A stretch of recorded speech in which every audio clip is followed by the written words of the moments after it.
Hello friends, നമ്മുടെ പുതിയൊരു വീട്ടിലേക്ക് എല്ലാവർക്കും സ്വാഗതം. അപ്പം ഞാൻ ഇന്ന് നിൽക്കുന്നത് UK നോർത്ത് ലണ്ടനിലുള്ള ഒരു NHS ഹോസ്പിറ്റലിൻ്റെ ഫ്രണ്ടിലാണ്. 2018 മുതൽ 2023 വരെ നടന്ന ഒരു വലിയൊരു റിക്രൂട്ട്മെൻറ്റിലൂടെ UK ഏകദേശം 50,000-ലധികം നേഴ്സസാണ് UK എത്തിച്ചേർന്നത്.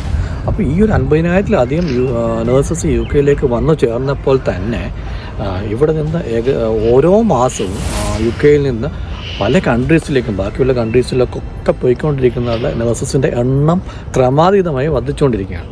ഏകദേശം ഈ അടുത്ത് വന്ന ONSൻ്റെ കണക്കനുസരിച്ച് 2023 ഏകദേശം 12,000-ലധികം രജിസ്റ്റേർഡ് നേഴ്സസാണ് CCPS വേണ്ടി അപ്ലൈ ചെയ്തത്. CCPS എന്ന് പറഞ്ഞാൽ certificate of current professional status, അല്ലെങ്കിൽ ഇവിടെ വർക്ക് ചെയ്യുന്ന രജിസ്റ്റേർഡ് നേഴ്സസിൻ്റെ ഒരു പ്രാക്ടീസിങ് സ്റ്റാറ്റസാണ് അതുകൊണ്ട് ഉദ്ദേശിക്കുന്നത്. അപ്പം ബാക്കിയുള്ള രാജ്യങ്ങളിലേക്ക് അപ്ലൈ ചെയ്യുമ്പോൾ ഈ മെയിനായിട്ട് നമ്മൾ സബ്മിറ്റ് ചെയ്യേണ്ട സാധനമാണ് CCPS. അപ്പം ഈ ഒരു ഏകദേശം 12,000-ലധികം നേഴ്സസാണ് ഈ ഒരു CCPS സർട്ടിഫിക്കറ്റിന് വേണ്ടി കഴിഞ്ഞ 2023 മാത്രം അപ്ലൈ ചെയ്തിരിക്കുന്നത്. ഈ ഒരു കണക്കെന്ന് പറഞ്ഞാൽ വലിയൊരു ഞെട്ടിക്കുന്ന ഒരു കണക്ക് തന്നെയാണ്. അപ്പം ഓരോ മാസവും ആയിരക്കണക്കിന് നേഴ്സസാണ് UK നിന്നും ബാക്കിയുള്ള രാജ്യങ്ങളിലൊക്കെ പോയിക്കൊണ്ടിരിക്കുന്നതാണ് നമ്മുടെ ONSൻ്റെ സർവേ, ഈ കഴിഞ്ഞ ദിവസങ്ങളിൽ വന്ന ONSൻ്റെ സർവേ വെളിപ്പെടുത്തുന്നത്. അപ്പം ഞാൻ പറഞ്ഞതുപോലെ തന്നെ നേഴ്സസിൻ്റെ റിട്ടൻഷൻ നമ്മുടെ UK സർക്കാരിനാണെങ്കിലും NHSന് മൊത്തത്തിൽ വലിയൊരു തലവേദനയായിട്ട് മാറിയിരിക്കുകയാണ്. ഈ 50,000-ലധികം നേഴ്സസ് ഇവിടേക്ക് കഴിഞ്ഞ വർഷങ്ങളിൽ വന്നപ്പോൾ 12,000-ലധികം നേഴ്സസാണ് കഴിഞ്ഞ ഏതാനും വർഷങ്ങളായിട്ട് ഇവിടുന്ന് വിട്ടുപോയി നമ്മുടെ UK നിന്ന് ബാക്കിയുള്ള രാജ്യങ്ങളിലേക്ക് പോയിരിക്കുന്നത്. അപ്പം ഇത് ശരിക്കും സ്റ്റാഫ് ഷോർട്ടേജ് വീണ്ടും ഇവിടെ ഒരു വലിയൊരു പ്രതിസന്ധിയിലേക്ക് നയിക്കുന്ന ഒരു ഘടകമാണ് ഈ ഒരു നേഴ്സസിൻ്റെ റിട്ടൻഷൻ എന്ന് പറയുന്നത്. അതുകൊണ്ട് തന്നെ നമ്മുടെ യൂണിയൻസായ RCNയും യൂണിസെൻസും എല്ലാം ഇതിൽ വളരെ കഴിഞ്ഞ ഇത്രയും വലിയൊരു നമ്പർ നമ്മുടെ ONSൻ്റെ സൈഡിൽ നിന്ന് സർവേ റിപ്പോർട്ട് പുറത്തു വന്നപ്പോൾ RCNയും യൂണിസെനും എല്ലാം വളരെ അർജൻറ്റായിട്ട് ഇതിൽ തന്നെ ഇടപെട്ടിട്ടുണ്ട്. നമ്മുടെ സർക്കാരിനോട് ഇതിൽ വളരെ ഗൗരവമായി ഈ ഒരു നേഴ്സസിൻ്റെ റിട്ടൻഷൻ കണക്കിലെടുക്കണമെന്നും ഇതിൽ വളരെ വലിയൊരു അറ്റൻഷൻ കൊടുക്കണമെന്നുമാണ് നമ്മുടെ RCNയും യൂണിസെനും സർക്കാരിനോട് പറഞ്ഞിരിക്കുന്നത്. അപ്പം ഇതാണ് നമ്മുടെ മെയിനായിട്ടുള്ള നമ്മുടെ നേഴ്സസിൻ്റെ റിട്ടൻഷനെ പറ്റി എനിക്ക് പറയാനുള്ളത്. നെക്സ്റ്റ് നമ്മളെല്ലാവരും വെയിറ്റ് ചെയ്യുന്ന അപ്ഡേറ്റാണ് നഴ്സിംഗ് റിക്രൂട്ട്മെൻറ്റ് അപ്ഡേറ്റുകൾ. അപ്പം ഇതിൽ മെയിനായിട്ട് നമുക്ക് പുതുതായിട്ടുള്ള അപ്ഡേറ്റുകൾ ഒന്നും തന്നെ വന്നിട്ടില്ല. ഇപ്പോഴും നഴ്സിംഗ് റിക്രൂട്ട്മെൻറ്റുകൾ വളരെ ചെറിയ തോതിൽ മാത്രമേ നാട്ടിൽ നിന്നൊക്കെ നടക്കുന്നുള്ളൂ. അപ്പോൾ ഇത് മെയിനായിട്ട് അവർ പറയുന്നത് ഫണ്ടിങ്ങിൻ്റെ ഒരു ഇഷ്യൂ തന്നെയാണ്. ഫണ്ടിങ് പല ട്രസ്റ്റുകൾക്കും ഇല്ല. അതുപോലെ തന്നെ ഒരുവിധം എല്ലാ ട്രസ്റ്റുകളിലും ഇപ്പം അത്യാവശ്യം സ്റ്റാഫുകളുണ്ട്. അതുകൊണ്ട് അവർക്ക് ഷോർട്ടേജ് ഉള്ള ഡിപ്പാർട്ട്മെൻറ്റുകളെല്ലാം ഇപ്പം ഇവിടെ ഒരു ഡൊമസ്റ്റിക് വർക്ക് ഫോഴ്സിനെയും അതുപോലെ തന്നെ ഏജൻസി സ്റ്റാഫിനെയും വെച്ചാണ് അവർ ഇപ്പോഴത്തെ ഒരു റൊട്ടീൻ അല്ലെങ്കിൽ ഇപ്പോഴത്തെ അവരുടെ ഡ്യൂട്ടീസ് മുന്നോട്ട് കൊണ്ടുപോയിക്കൊണ്ടിരിക്കുന്നത്. അപ്പോൾ ഇനിയും നമുക്ക് ഈ ഒരു ഫണ്ടിങ് വരണമെന്നുണ്ടെങ്കിൽ നമുക്ക് നമ്മൾ ഇലക്ഷൻ വരെ കാത്തിരിക്കേണ്ടി വരും, അല്ലെങ്കിൽ നെക്സ്റ്റ് ഗവൺമെൻറ് അല്ലെങ്കിൽ ഇലക്ഷൻ കഴിഞ്ഞിട്ടായിരിക്കും നെക്സ്റ്റ് ഒരു ഫണ്ടിങ്ങിന് ഇനിയും സാധ്യത. കൺഫേം ആയിട്ട് പാർലമെൻറ്റ് ഇലക്ഷൻ നവംബർ അല്ലെങ്കിൽ ഈ വർഷം എൻഡോടെയാണ്. എന്ന് വെച്ചാൽ 2025 ജനുവരി വരെയുള്ള ഇപ്പോൾ ഉള്ള നമ്മുടെ ഋഷി സുനക് സർക്കാരിൻ്റെ കാലാവധി. സോ അതിന് മുമ്പ് ഇലക്ഷൻ നടത്തിയേ പറ്റൂ. സോ അതിന് മുമ്പ് ഇലക്ഷൻ കാണും എന്നാണെന്നുള്ള ഒരു ഡേറ്റ് നമുക്ക് ഇതുവരെ കൺഫേം ആയിട്ട് കിട്ടിയിട്ടില്ല. അപ്പോൾ നഴ്സിംഗ് റിക്രൂട്ട്മെൻറ്റുകളിലെ പല ട്രസ്റ്റുകൾക്കും ഈ ഒരു ഫണ്ടിങ്ങിൻ്റെ ഇഷ്യൂ ആണ് പറയുന്നത്. സോ എങ്കിലും ചെറിയ രീതിയിലൊക്കെ ഇൻ്റർവ്യൂസ് നടക്കുന്നുണ്ട്. വെയിറ്റ്സിലേക്കൊക്കെ ഇൻ്റർവ്യൂസ് വരുന്നുണ്ട്. ഞാനത് നമ്മുടെ ചാനലിൽ അപ്ഡേറ്റ് ചെയ്യാം. സോ നിങ്ങൾ OET പഠിക്കുന്നവരൊക്കെ നിങ്ങൾ അത് കണ്ടിന്യൂ ചെയ്തുകൊണ്ടിരിക്കുക. സോ അത് മുടക്കേണ്ട യാതൊരു ആവശ്യവുമില്ല, ഇൻ്റർവ്യൂസ് വരും. അതുപോലെ വേറൊരു മെയിനായിട്ടുള്ളൊരു ഇഷ്യൂ എനിക്ക് പറയാനുള്ളത്, നിങ്ങളുടെ ഇതിലേക്ക് എത്തിക്കാനുള്ളത്, ഞാൻ കഴിഞ്ഞ ദിവസം OET ഒരു മാൽ പ്രാക്ടീസ് അല്ലെങ്കിൽ OET നടന്ന വലിയൊരു സ്കാമിൻ്റെ ഒരു വീഡിയോ ചെയ്തായിരുന്നു.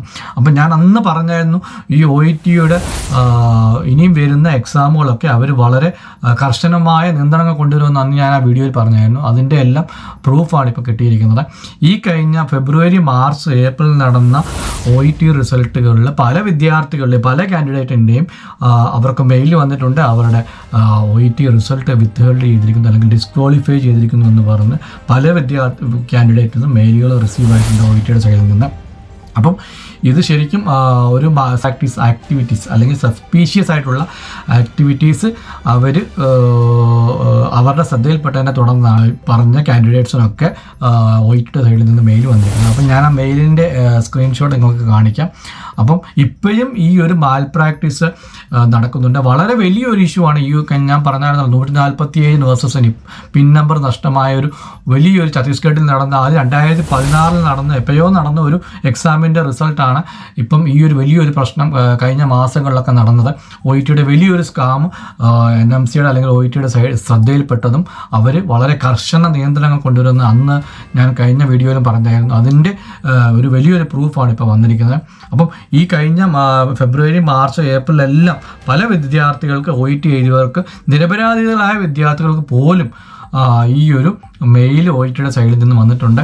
നിങ്ങൾക്ക് ആർക്കെങ്കിലും ഇതുപോലെ OITയുടെ സൈഡിൽ നിന്ന് ഈ ഒരു വിത്ത്ഹേൾഡ് അല്ലെങ്കിൽ ഡിസ്ക്വാളിഫൈഡ് മെയിൽ വന്നിട്ടുണ്ടെങ്കിൽ ദയവായി കമൻറ്റ് ചെയ്യുക. അവർ പറയുന്നുണ്ട് ഈ മെയിൽ കിട്ടിക്കഴിഞ്ഞാൽ if you confirm you didn't go through any related Mal practice you can appeal within 5 days എന്ന് അവർ അതിൽ വ്യക്തമായിട്ട് പറയുന്നുണ്ട്. അപ്പോൾ ആ ഒരു മെയിൽ കിട്ടിക്കഴിഞ്ഞാൽ 5 daysനുള്ളിൽ നമ്മുടെ സൈഡിൽ നിന്ന് വേറെ ഇഷ്യൂ ഇല്ല, നമ്മൾ മാൽ പ്രാക്ടീസ് ഒന്നും ചെയ്തിട്ടില്ല എന്ന് നമ്മൾക്ക് ബോധ്യമുണ്ടെങ്കിൽ നമ്മൾക്ക് അപ്പീൽ ചെയ്യാനുള്ള ഒരു അവസരം അവർ തരുന്നുണ്ട്.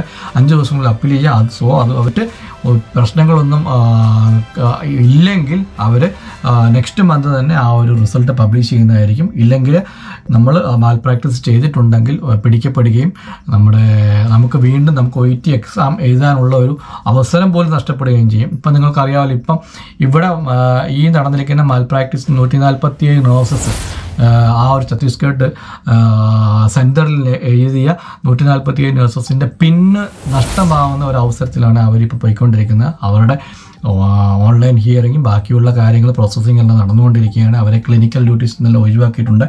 ഇവിടെ വർക്ക് ചെയ്യുന്ന നഴ്സസാണെന്ന് ഓർത്തോണം. അപ്പോൾ നിങ്ങൾ ദയവ് ചെയ്ത് OITയിൽ ഈ ഒരു സ്കാമിൽ പോയി ദയവ് ചെയ്ത് പെടാതിരിക്കുക. പൈസ നഷ്ടമാണ്. വീണ്ടും ഇപ്പോൾ അവരെല്ലാ രീതിയിലും പഴയ OIT റിസൾട്ട് എല്ലാം അവർ ചെക്ക് ചെയ്യാൻ തുടങ്ങിയിട്ടുണ്ട്. സോ ദയവ് ചെയ്ത് നിങ്ങൾ ആ ഒരു മാൽ പ്രാക്ടീസിൽ നിന്ന് വിട്ടു നിൽക്കുക. സോ ഇത് നിരപരാധികളായി പഠിച്ചെഴുതുന്ന വിദ്യാർത്ഥികൾക്കും അത് വളരെയധികം ഒരു വളരെയധികം ഇത് ചെയ്യുന്നൊരു ആക്ടിവിറ്റിയാണ്.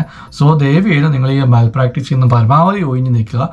സോ ഈ മെയിനായിട്ടുള്ള കാര്യങ്ങളാണ് ഇത് പറയാനുള്ള, വളരെ ക്രൂഷ്യലായിട്ടുള്ള കാര്യങ്ങളാണ് ഞാൻ നിങ്ങളിലേക്ക് എത്തിച്ചത്. സോ നിങ്ങൾ ഈ വീഡിയോ കാണുന്നവർ ദയവ് ചെയ്ത് ഷെയർ ചെയ്യുക, നമ്മുടെ ചാനൽ കാണുന്നവർ സബ്സ്ക്രൈബ് ചെയ്യുക. സോ നെക്സ്റ്റ് വീഡിയോയിൽ കാണുന്നവരെ ബൈ.